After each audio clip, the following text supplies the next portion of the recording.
জঞ্জাল পরিষ্কারের জন্য এবার লাগবে কর। 1 ডিসেম্বর থেকে এই নিয়ম লাগু হতে চলেছে পুরাতন মালদা পুরসভায়।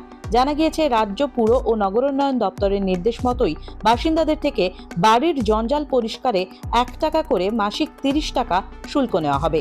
আমাদের পশ্চিমবাংলায় যতগুলো পৌরসভা আছে, যখন থেকে সলিডারিটি ম্যানেজমেন্ট প্রজেক্ট শুরু হয়েছে, সেই নির্দেশ পাঠানো হয়েছিল পৌরসভাগুলোতে।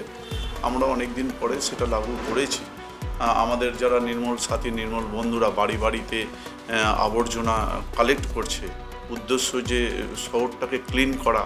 এই নিয়ম চালু হওয়া নিয়ে নাগরিকদের একাংশের মধ্যে যেমন তৈরি হয়েছে অসন্তোষ, তেমনই আবার অন্য পক্ষের আশা, এতে সাফাই কর্মীরা আরও ভালো কাজ করবেন। ফলো করুন এই সময় অনলাইন।